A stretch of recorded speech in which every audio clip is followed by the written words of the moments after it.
Welcome to the Africa Event Connect podcast, where we dive into the stories and strategies shaping the events and exhibitions landscape across Africa.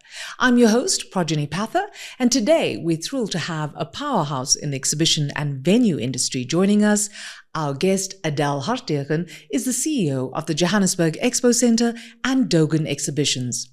With her wealth of experience, Adele is here to give us a behind-the-scenes look into what 2024 has meant for exhibitions at the Johannesburg Expo Center, the trends influencing the industry, and what we can expect to look forward to in 2025. Adele, a very warm welcome to you. Thank you so much for joining us on Africa Event Connect. Finally, we got you in studio. Thank you for taking the time out.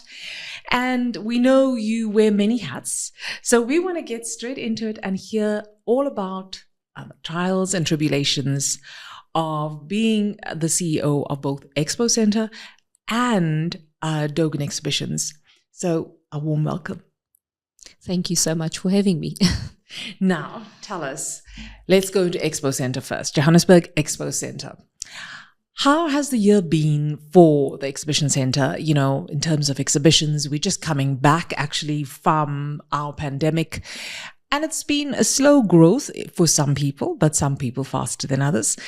What can you say for Johannesburg Expo Center? So I think from our perspective, we've had a really blessed year this year. The center has been busier than usual, and definitely in agreement with what you say, going back to what we would have experienced post-pandemic. Yeah. Some of the shows are making a slower recovery than others. I think the consumer shows are doing fairly well in terms of visitor traffic that we see coming in. And then a lot of the trade shows have had an excellent year. Shows like electromining have gone into 40,000 square meters plus of exhibition space that they've sold out. Machine tools returned to its former glory in terms of a bigger space, so renting one of our biggest facilities. And we can see generally with the trade shows around, it's definitely picked up. That's amazing. And from a consumer event perspective, we've also been blessed this year that we've been able to get Soweto Marathon back. So that was a big one for us. I saw that. So no, we're really in a really good space as the venue right now. What are some of the factors you think that have contributed to the growth this year? I mean, our economy is still stabilizing.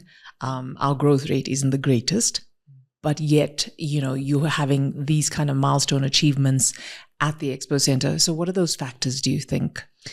So if I look at the organizers and what they're putting into their events, I think it's where the drive has come from. So the organizers have done really well in reestablishing the need for these events, both from a consumer as well as from a trade show perspective.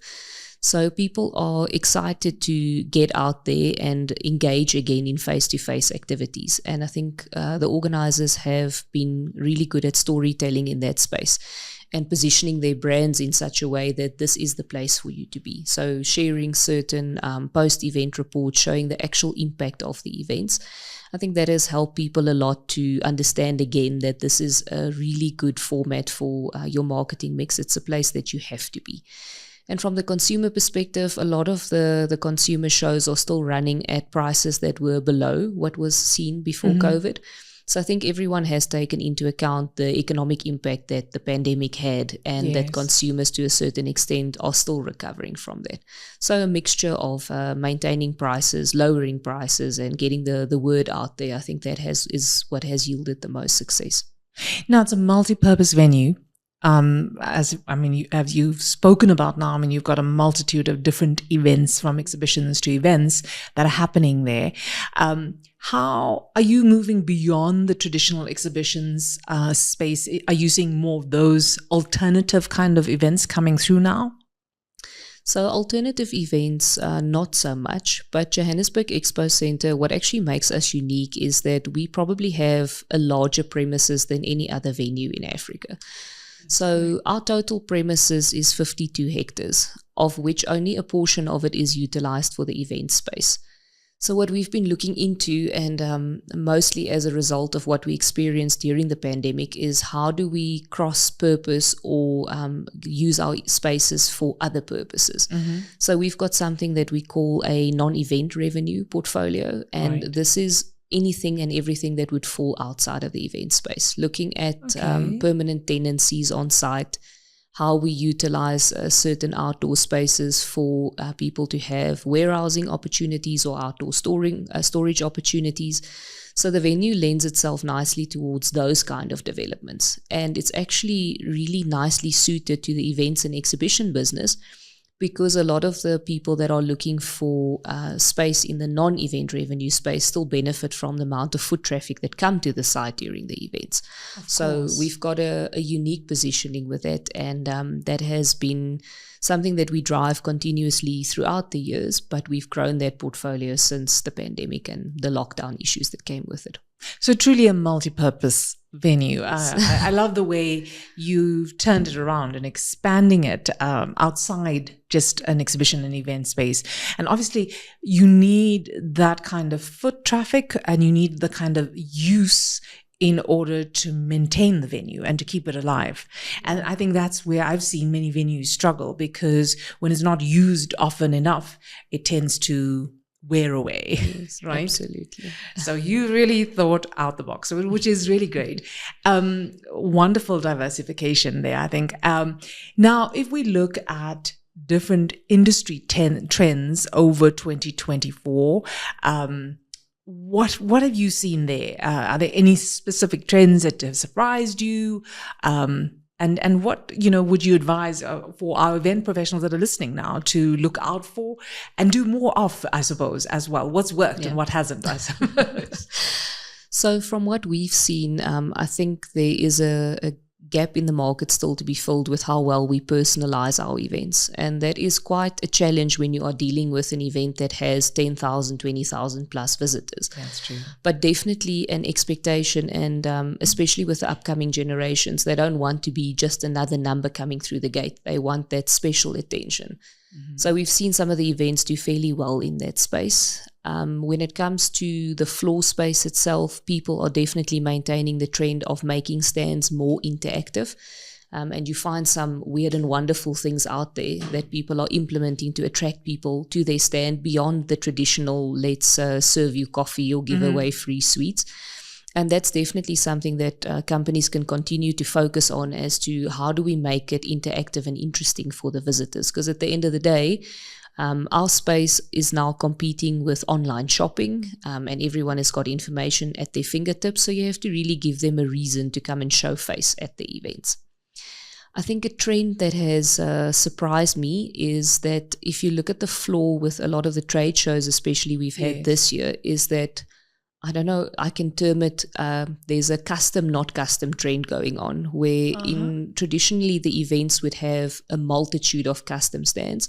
And now you can see some of the corporates shifting into having something that looks like a custom stand, but that can be made out of a sustainable product. So the Zanita range, or GL has adopted it now as EcoMod. Yes, I saw that. That is rolling out quite nicely into a lot of the exhibitions, and also for the guys to take the conventional Maxima and Shell scheme systems and clad them to actually make them look like custom. I've seen a lot more of that on the floor this year, and very well executed. In the past, you could sort of suss out that it was a cladded solution, but the contractors are definitely stepping up, and the designers are stepping up to make that a solution that looks like custom, but obviously doesn't have the sustainability impact. That is brilliant. Do you think it's a more cost-effective solution? I do think so. So being from the contractor space, I've got a little bit of an advantage, because I've worked on that level as well. And back in the day, that's why we opted for something like Zanita to bring that into the GL business, because the price point is basically between shell scheme and custom. So you get something that finishes well, it is reusable, and it still looks really nice. It's not just a little shell scheme stand. So yeah, it's definitely a cost-effective solution. So it's a nice balance for an exhibitor in terms of their spend between spending on their actual floor space and their stand, and not as a deterrent for the future as well, right? Yes. Do you think that organizers are adopting these new trends as easily, or are they still holding back in terms of the offering for their clients? So I think it depends on the nature of the organizer. We tend to see the trends being more, I'm going to say, aggressively adopted by the organizers that have an international footprint. So obviously they've got certain directives, as we do, that is driven via head office directive, and that they have to roll out. The local organizers, while there are a lot of them that innovate, I think they are a little bit more reluctant to implement these solutions, and maybe because they don't have that guidance from a European or a UAE-based head office that's telling them this is what we're doing in country and this is how well it works. So we see a bit of a mix with that. But I think it's also within the corporate space, there's still a lot of work for us to do as the mice industry to educate the marketing heads and the marketing managers as to what is available and why you should be implementing these things. Because you can look at a sustainable solution purely from a cost perspective, or you can use it as a PR opportunity to say, we went to this exhibition and regardless of the status of the exhibition, our stand was 100% green. Yeah. And there are certain customers that listen for that and they like that kind of feedback. And it's nice to hear that it's becoming more top of the agenda these days than previously. Before it was a nice to have, it was a by the way, what about, looking at sustainability? And now all of a sudden it's become more, that is the first priority. When we're putting out the brief to clients in terms of the project plans, etc. So that will help as well, because it has to come from that company as much as, we recommend, but it's nice to see that it is starting to become more of a priority. Now, when we look at the rest of the African continent, how do you think, how important is it that the rest of the African continents, in terms of the center, Johannesburg center, how does it impact you and how do you work together in bringing the continent through? So the African continent, the research studies that they've been doing recently shows that in the mice space, Africa will grow with 16.8% in the next, or from 2024 up to 2032. So that's still a massive opportunity for expansion within the continent itself. Yeah. As the venue, we probably wouldn't follow a strategy of trying to grow competitors in other African countries. We'd rather go hunting for the organizers and trying to see how we bring them into Africa. Yes. But from a Dogan perspective, that's definitely a focus area for us. So we do have some of the African countries that we interact with to see whether there is opportunity to take some of our events into their countries or opportunity to bring some of their conferences and their events into South Africa.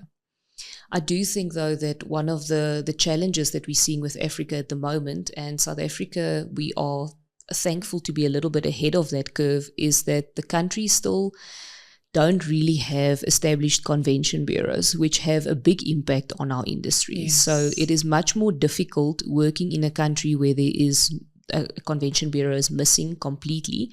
Whereas if I can use Rwanda for an example, where you've got a developed convention bureau and government support towards that convention bureau, it's much easier to talk to them about bringing in event content, how they develop their venues, how they're managing their venues, because ultimately our space, when it comes to the venues, there has to be relationship or involvement from government to make it very successful.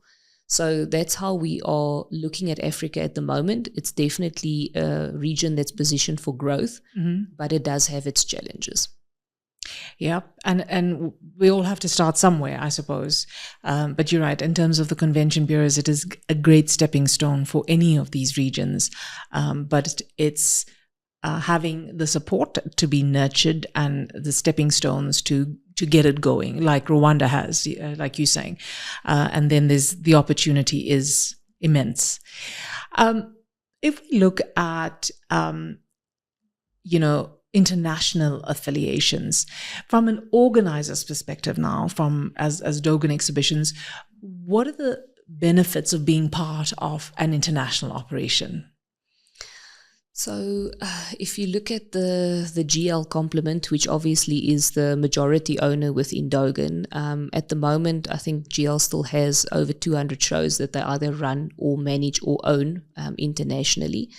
So we have some international people sitting on our board, and obviously we consult with our international counterparts when we look at launching new events or running certain major events. So the biggest benefit that we've seen, firstly for Rand Show, was the association with the international brand and how that helped us pick up the Rand Show brand. So we leaned quite a lot on the international ownership. Because that obviously makes consumers comfortable with, we will be implementing best practices, we will be bringing through international trends.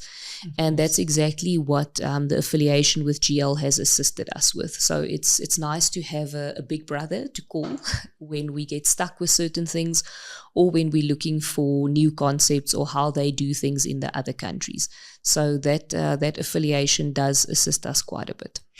Has it impacted any decision-making in terms of strategy or localizing your content here and them understanding the need to do that? So we are in a fortunate position that most of the people that sit on our board, even though they're based in France, have spent some time in South Africa. Most of them between 3 to 8 years that they've lived and worked in the country. And because they are such a big machine present in 23 countries at this point, they are very adaptive to how the local culture impacts how the business needs to operate. So often we would look at certain concepts that they've got, or even certain show concepts that they've got, and then we would validate it to say, will it actually fit within our local market, or is it too far out of reach? Is there too much of a misalignment between what would work in France and what would work in South Africa? So we do tailor our content around the local cultures and trying to also bring in some of the suited elements from the other international cultures to give the local consumers exposure to that.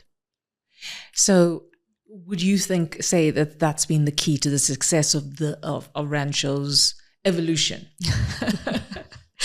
Oh, Rand Show I always refer to as a Titanic. So we've turned it very slowly, and it's very difficult to pinpoint exactly what has been the ultimate key that unlocked the brand to where it is now. So it's definitely played a big role within the Rand Show. Obviously, having a new team, having the international input. But again, it's a massive machine that we've had to tweak little bit by little bit. And some years we failed, some years we did exceptionally well. So it's all of that together.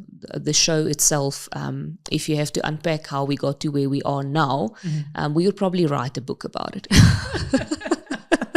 I'm sure. I think that one of the misconceptions around, that it's always all about the numbers in terms of foot traffic. What are your thoughts on that? So I think there's a point where Rand Show was just famous for the amount of people that we bring through the gates. And there came a time where our customers obviously said, it's great to have 200,000 people come through the gates, but are they able to spend money? Are they an actual active consumer base that they can work with? And we have definitely taken the stance across the last couple of years to go for quality over quantity. Yeah. So in the last couple of years, the LSM around the Rand Show has changed a lot. We have increased our visitor base in terms of the LSM that attends the show. Yes. So you might not see 200,000 people at the show anymore, but the 80,000 plus people that come through are people with spending power. It's not people that just come and wander around. So yeah, the quantity is important, but the quality is the most important. Yeah, I couldn't agree more. Now, when we talk about international associations, etc., how does that benefit the Expo Center as a whole as well? Do you find that beneficial, or is it just too nosy and just get out of our way? We understand South Africa, we know best, or do you lean on that a lot? So we do lean on our venues team, especially when it comes to certain technical complications within the venue. And I can always just compare it to, if people think it's really difficult to maintain your house, try maintaining a 52-hectare house. So that helps us a lot, because a lot of the international venues are in similar size to JEC, and because they are technologically more advanced, we can lean on them for certain things that we have tried to fix and implement in our operational efficiencies. They have aided us quite a lot. Right. What I have to say, however, we did an assessment in terms of the processes and the operations of JEC. Back in 2021, I put in process what we call a facility management report. And I can't give away too much about how we do it. Yes, but trade secrets. When we submitted this to head office, we actually started getting calls from some of the venues, even in Brazil, asking, can we use your template? Because it deals with specific maintenance and certification cycles and forward planning for projects from a strategic perspective, what is critical, what is nice to have. And now this report has been floating around all 60 odd venues of GL, where they actually use something that we created in South Africa. So we're quite chuffed with leading the way. Yes. So as much as they help us, sometimes we also help them. Of course. It's a two-way relationship. So very often I think as South Africans, it's always one-sided when we look at international relations, and I think we often think, we've got so much to learn. But there is so much good things happening here and great concepts that are being initiated here, like you're saying, that the rest of the world are in awe about and would love to get their hands on and also lean on our experts and advisors and the way we do things and take things back to those parts of the world as well. So we should be very proud as South Africans. I think we have great people and great content and great ideas. So let's go to the future in terms of your shows and projections on the horizon. Are there any new projects that you're excited about for the coming year for both for Dogan exhibitions and for the Expo Center? So if we look at Expo Center, we're very excited next year to welcome Terrapin to our venue. We have not had the pleasure of dealing with them before, so they'll be coming in with their solo show in March. That's really an exciting project for us to bring in. And then we've got a couple of other big international projects that we can't talk about yet. Of course. it's Watch the space. All secrecy for now. But our calendar for next year is looking very healthy. So it's we do specialize in big bulk events. So we might not be running 200 or 300 events a year, but we focus on doing large format events. And then for the ones that are coming, that's a hint there, on a larger scale. So that sounds really exciting. A lot more options for attendees, a lot more variety, so many gems for us to we look forward to by the sounds of things. Oh gosh, yeah, we never disappoint. And then from a Dogan perspective, so we've made a couple of more tweaks to the Rand show and how we will be going about things next year. Obviously, we had the very exciting announcement of Mama Magic coming on board with us. Yes, exactly. We're excited about that. That's one of the things that we're really looking forward to. And we also changed the show a little bit for next year, again, in terms of quality over quantity when it comes to our activations. So we're doing really big wow activations next year, and only a couple of them instead of trying to do too many and losing the quality along the way. And then we're also working in Dogan towards launching a new show at the end of next year, which again, we can't give away too much about, but planning is well underway. We're quite excited. It's a new territory for us, but when we start releasing, I'm sure we'll get a very good response from the market. That's very exciting. Now, to manage a venue of that size and capacity, as well as Dogan exhibitions and the size of the events that you manage, you need people, right? And how do you find the right people for your projects and to work within the system? What is that structure like? So I think in general, in South Africa and probably in other countries as well, finding good resources has become increasingly difficult over the last couple of years. And definitely in our space, even more so, because we don't work the conventional 9 to 5. So we don't have that luxury of Monday to Friday. But with Expo Center specifically, we've gone across the last 4 years and looked internal first. So a lot of the staff at Expo Center you'll find has been there for 10, 15, 20 years. And in 2020, when I joined the venue, I went through the exercise of assessing the staff and seeing who's there and who fits in where. So we've basically grown the capacity of the venue from within. So we took some of the guys that were in our junior portfolios and we have now put them into portfolio manager positions. And then we filled up the staff complement below them so that we could lean on their expertise and their knowledge of the site, because the venue is very complicated from a technical perspective and there's so many different little intricacies that you need to focus on, that these guys were best positioned. So we have 3 of them that we've promoted into these portfolio manager positions. And then most recently, our GM has retired. So we have onboarded a new head of facilities and operations, which is someone that we sourced from the UK. So we also look outside the borders if we're looking for certain key positions. Yes. It is a challenge to sit with people in an interview and hope that what is advertised is what will get delivered. So in some of the positions, we tend to maintain employment on a fixed-term contract with the promise of permanent if everything is successful. But it's hard looking for candidates, and we are not in the business of poaching other people's staff.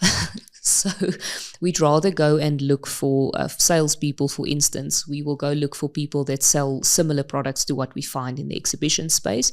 And we actually find a lot of people that operate outside our industry are very effective in our industry. Yes. It's not necessarily that you have to go find an exhibition salesperson to sell floor space. So I'm sure then the next step, if you're finding people out of the industry, would be in terms of development and training, right?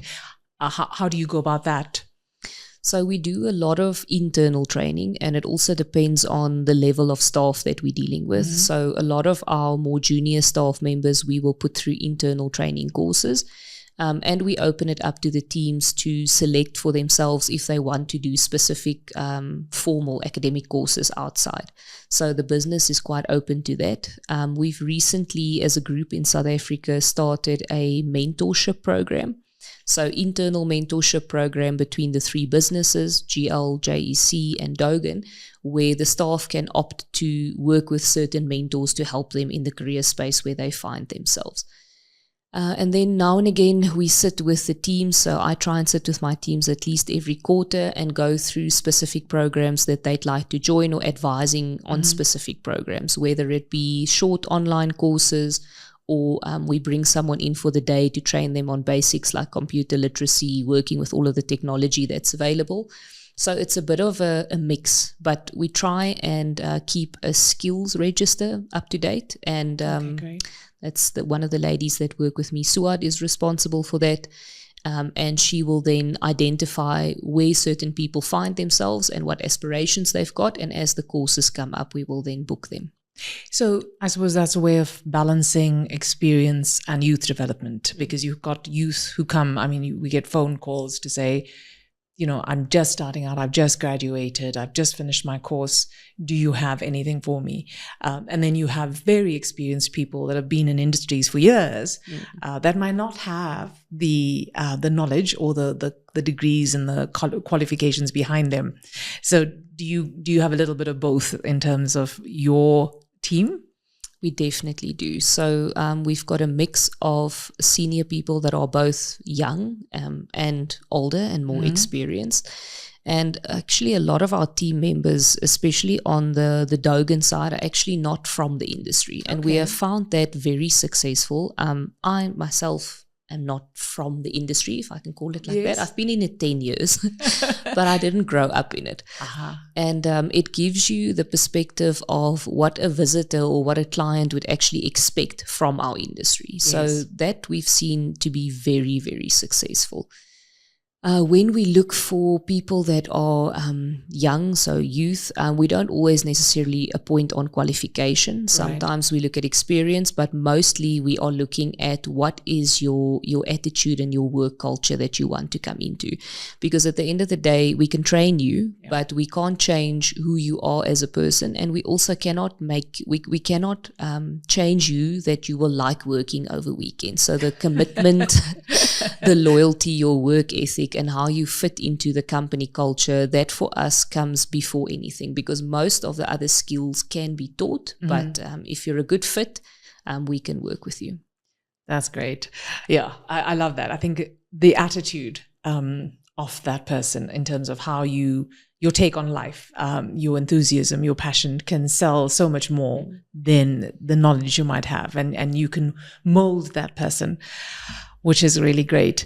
Now, we talk about youth and professional development, but then you also have other development that you would have to do, I'm sure, as a venue owner, because you have different types and different levels of organizers that are coming to you as well. Right?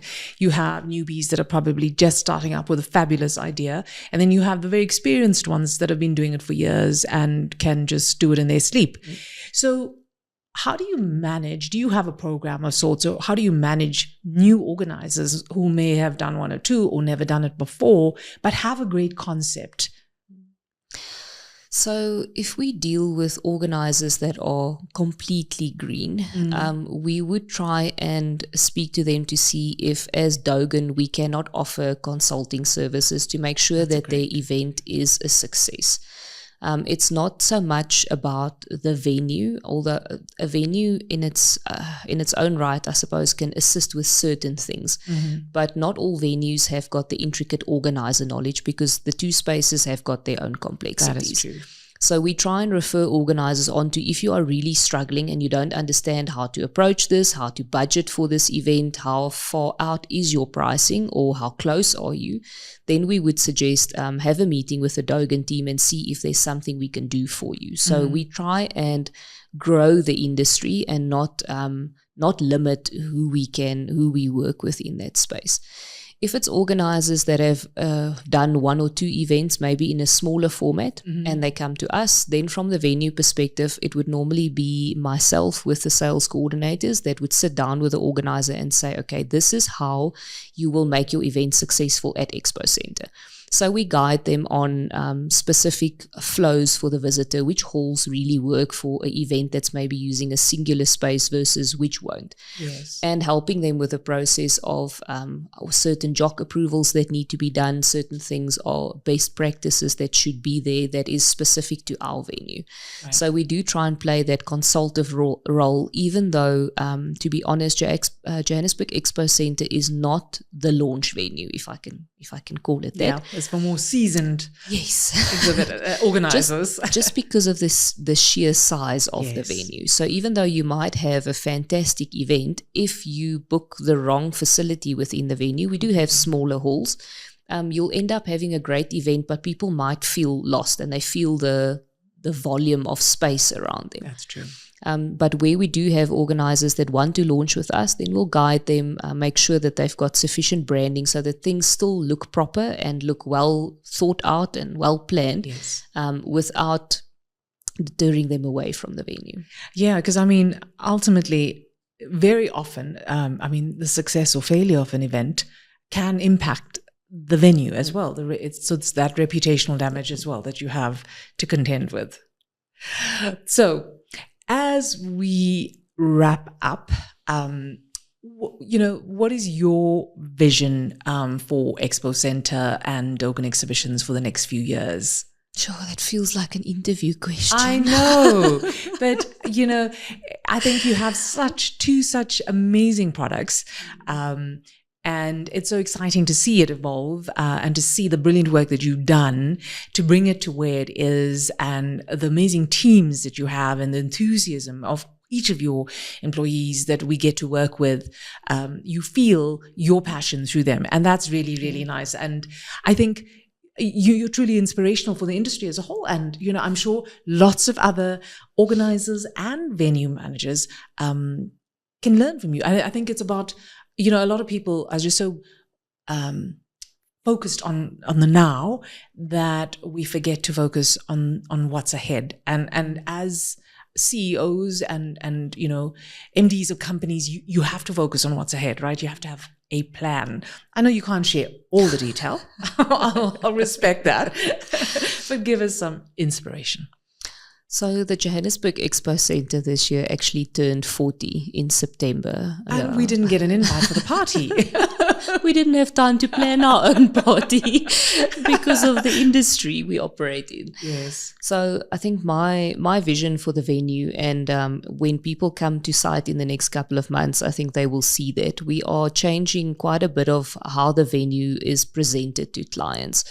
So we are dealing with a venue that's a little bit older than the rest, but that doesn't necessarily have to be a negative thing. So for me, it would be to put the venue back in the status where it belongs. We are still the biggest exhibition and event venue in Africa, but we need to position ourselves better and bring back that feel of what does it mean to come to an event at Johannesburg Expo Centre. So I'd like to see the venue basically, let's say, restored to its former glory. It used to be the only venue around, and then a lot of competitors came on board, and we've still done very well with the venue.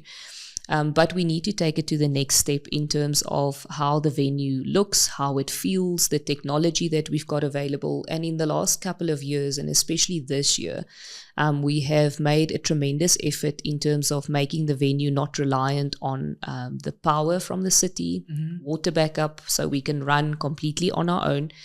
That's something that is really difficult if you're dealing with a venue of our size. It's much easier if you've got just one conference venue to do that for. Of course. So I think that's where we ultimately drive towards, is that Johannesburg Expo Centre becomes a premium destination, and with that for us to uplift the precinct that we sit in. Yes. So the precinct, Nasrec, and we also most of the time refer to as Nasrec, which is actually not a negative name. No, not at all. It's just named after what the purpose of the venue used to be. But basically... Which is, for our listeners, enlightened. Not everybody knows Nasrec. Not everyone knows. We all know Nasrec, yeah. So Nasrec is actually the abbreviation for the National Agricultural, Recreational, Sports and Exhibition Centre. So it's all about sports and events. So the precinct was actually named after the venue, which is quite unique. Interesting. But the precinct itself, when we deal with internationals and we mention we are in close proximity to Soweto, they get really excited because they want to come to Soweto, they want to see Vilakazi Street, they want to experience the history within the space. When you speak to local people, the first response you get is, yeah, but it's not a safe area. And I'll be the first person to say that I don't think we have many safe areas as such in Johannesburg. And it's really a perception problem, because we have over the last couple of years done a lot of effort in monitoring the situation around the venue. So how many vehicles go missing, if there's any thefts or hijackings. And since I've been at the venue, there are none to report. We don't have vehicles stolen at events because we create a presence and we make sure that people are vigilant, from our parking staff to our security staff. So I'd really like to, in the coming years, see that myth and perception about the precinct be squashed. And that's a directive that I'm working on with my neighbors, which is FNB Stadium. Wonderful. Because they also have the same challenge, and there's no need for it. It's simply a perception thing. Yeah, absolutely. I think when you go to the venue, it's a beautiful space. It's a brilliant space. It's easy to access. Most people who have that perception just haven't been to the venue for probably 10, 15, 20 years. So I'm sure your plans will come to fruition with you at the head, definitely. And lastly, for any organizers or event professionals that are listening today, what can they do in terms of making an impact in 2025? Any insights or advice you have for our professionals that are listening? So I think for the ones that are already in the space, obviously is to keep an eye on the trends. Some of the items that I mentioned in terms of personalizing your event for your visitors and looking towards how we keep upping the interactive elements. I think it's also important that we as organizers talk more about the successes of our events. So I still feel like in South Africa in general, we are not all that good at storytelling. So we can share a lot more about what our events actually contribute to the economy. Yes. I've recently been putting together some research reports about the MICE industry in South Africa. And let me tell you, it's really hard to find information.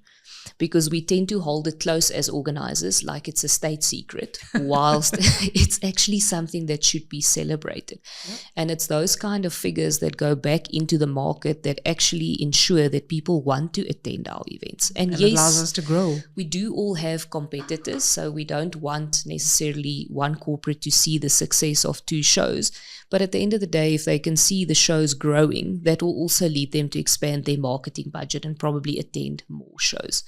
So I think the organizers, it's become such a wonderful space for collaboration since COVID. And I'm happy to see that we're still maintaining that.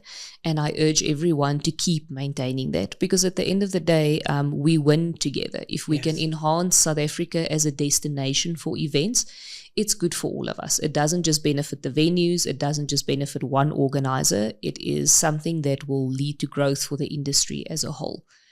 And then for the guys that are starting out with new events, I would say find someone that is an expert, whether it's an individual or a business, to assist you, because the industry is deceivingly complicated. From the outside, it looks like we are having a party. It's fun. We do these major events and everything just falls into place. Yes. But it's like the duck on the water and no one sees the feet going crazy at the bottom. So if people are looking to launch in this space, it's really important that you understand what you're getting yourself into and the pitfalls of it, the challenges, the expectations from visitors.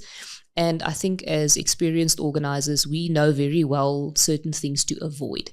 So lean on the people out there that are experts, and let's all help each other grow the industry together. Wonderful. Thank you so much for all the insights and all the inspiration. We truly, truly appreciate it. And we look forward to seeing both Johannesburg Expo Center and Dogan exhibitions grow in the future. And we hope you're going to be there for many years, because we're going to have you back here to share more stories and more insights, because it always helps us all grow. Adele, thank you for sharing your expertise and insights with us today. It's inspiring to hear about the center's growth and the innovative ways you're shaping the future of exhibitions in South Africa and beyond. And then for our listeners, if you want to stay updated on everything happening at the Johannesburg Expo Center, be sure to check out their website and follow them on social media. Until next time, this is Africa Event Connect, connecting you with the leaders and innovators transforming Africa's event industry.